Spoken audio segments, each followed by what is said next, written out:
Demanded where on night one of the WWE draft, did Brock Lesnar return to WWE, and Tony Khan has taken huge shots at WWE. But first, be sure to subscribe with notifications turned on so you don't miss the latest pro wrestling news. But first, has Vince McMahon just sold all of his shares in WWE? On April 12, a report from WrestleNomics, based on recent WWE SEC filings, would reveal that former chairman Vince McMahon had listed all of his remaining shares of TKO Group Holdings for sale, which, if sold, would be a clean break between himself and the company. Last night, a report would emerge from Sportico revealing the exact same information, with many misinterpreting the new reports as, well, news, with some even thinking that Vince had sold all of his shares already. However, neither of these things are true, and McMahon has yet to actually sell those shares. Brandon Thurston of WrestleNomics would take to X last night to clear up any confusion on the matter, detailing 3 individuals that have listed yet to be sold stock onto the exchange, and he would say,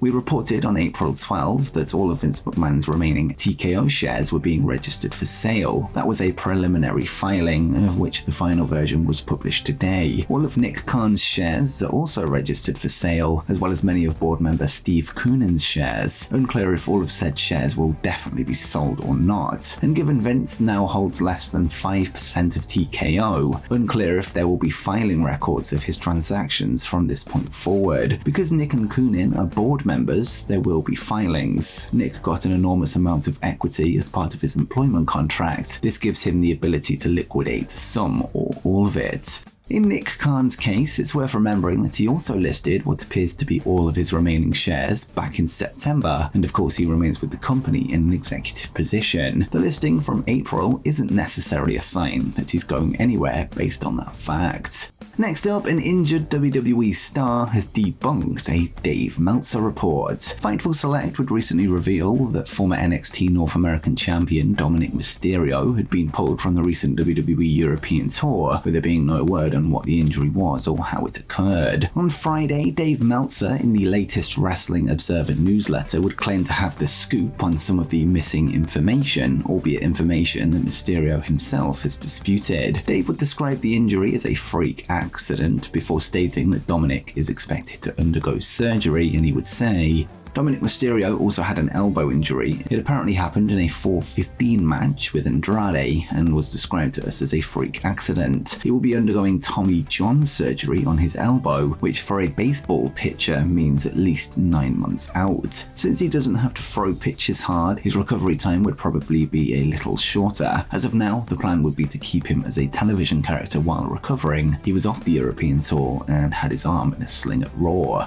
According to Hopkins Medicine, the goal of a Tommy John surgery is to stabilize the elbow, reduce or eliminate pain, and restore stability and range of motion. With that said, Dominic has since taken to X to deny the report, simply writing "no surgery for this guy," accompanied by the infamous "I'm not leaving" meme from Wolf of Wall Street. Whilst Dominic seemingly doesn't plan on going under the knife, he will likely be out of action for a while during his recovery, although it's unclear how long this will take.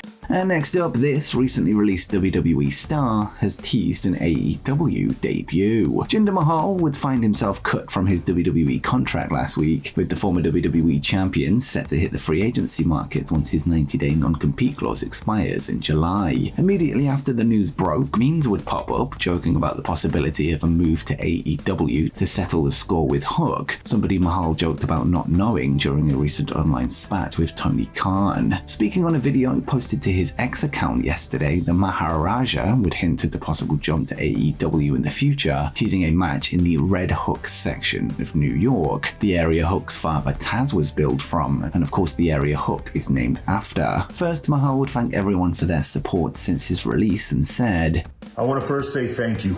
Thank you to anyone who reached out, all the love, support, DMs, phone calls, texts, comments. I appreciate all of you guys. I also want to thank everyone in the locker room, all the guys and girls, everyone working backstage, behind the scenes. Thank you. 12 years, 2 runs, got to see and do amazing things.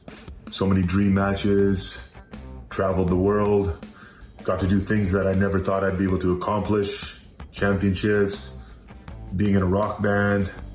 It's been an amazing journey." Jinder would then go on to list his goals going forward, including the AEW tease, and said, "What's next for the Maharaja? I've been here before. That time I was a kid, but now I'm a man. I will only present myself in a way that I want to. I will only do things that I want to. I will only go places that I want to. I still have many goals, many dream matches, many places I want to go. Where do I make an impact? India, Europe, Japan, Canada, Red Hook section of Brooklyn. Stay tuned. We got about 11 more weeks. Maharaja out." Whilst the comments do tease a match with Hook in AEW, it obviously doesn't mean that talks are actually underway or that the match will happen, but it seems Mahal is open to the idea. Whether the feeling is mutual on AEW's end remains to be seen, but Jinder's video has done a good job of keeping him in the headlines, which should always be the goal of a free agent. Next up, who ended up where on night 1 of the WWE Draft? Last night's episode of SmackDown would see the first night of this year's draft, with both Raw and SmackDown having 4 rounds of 2 picks each, with more picks being revealed on social media after the fact. Each brand would pick from a predetermined draft pool, with some names being saved for night 2 on Monday Night Raw, with champions being ineligible for selection. The first round would see SmackDown take Bianca Belair and NXT's Carmelo Hayes, whilst Raw retained both Jey Uso and Seth Rollins. Randy Orton and Nia Jax would both land on SmackDown during the second round of picks, with Raw taking Bron Breakker and Liv Morgan. LA Knight and the Bloodline Solo Sikoa, Tama Tonga and Paul Heyman would be picked by SmackDown, with Raw selecting Ricochet and Sheamus in round 3. And finally, AJ Styles and Andrade would be selected by SmackDown in round 4, with the full Alpha Academy stable and NXT's Kiana James being picked up by Raw. It would later be announced on social media that the OC, Baron Corbin, and the team of Cedric Alexander and Ashante the Adonis will be on SmackDown, with Shayna Baszler, Zoe Stark, Ivar, and the team of Alba Fire and Isla Dawn landing on Raw. In terms of actual movement from one brand to another, only 2 names moved from SmackDown to Raw, those being Sheamus and Bron Breakker, with Nia Jax and Andrade of Raw moving to SmackDown. 2 NXT call-ups were confirmed, with Kiana James moving up to the Red brand, with Carmelo Hayes joining Team Blue. And next up, did Brock Lesnar make his WWE return? And speaking of the WWE Draft, Raw General Manager Adam Pearce would take to social media ahead of night 1, where he would blow up a ton of speculation over the return of an absent former WWE champion. Taking to his Instagram story on Wednesday night, Pearce would share a fan-made image of Brock Lesnar alongside a deer's head with the name Pearce written underneath it, with many taking this as a sign of an impending return for the Beast Incarnate. With that said, at least as of night 1, Brock Lesnar was nowhere to be seen, with fans now looking ahead to Monday Night Raw for his potential arrival. It's worth noting, however, that despite the image being posted, it does feel unlikely that Brock will show up anytime soon, given his apparent mention in the ongoing Vince McMahon sex trafficking lawsuit. And whilst he isn't listed as a defendant, it feels like water WWE are unlikely to tread until the suit comes to its conclusion.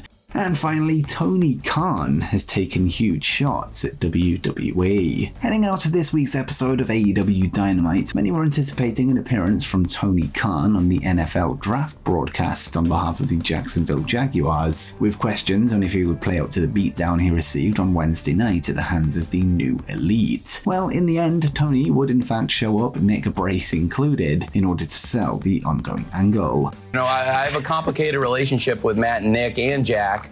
Jack had been out of AEW for a while. I'd sent him on an excursion to our partner in Japan where he did great things. I reinstated him Wednesday night on TBS by his own request.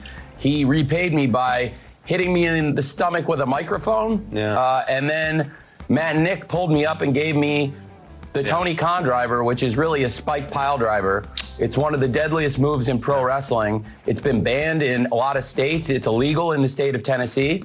This wasn't the only Tony Khan draft-related story to come out of it, however, as the AEW president would also appear in an interview with NFL TV, where he would reference the ongoing WWE and Vince McMahon lawsuit, comparing it to the Harvey Weinstein situation, and Khan would say, "There has not been a challenger brand that has gained as much market share as AEW.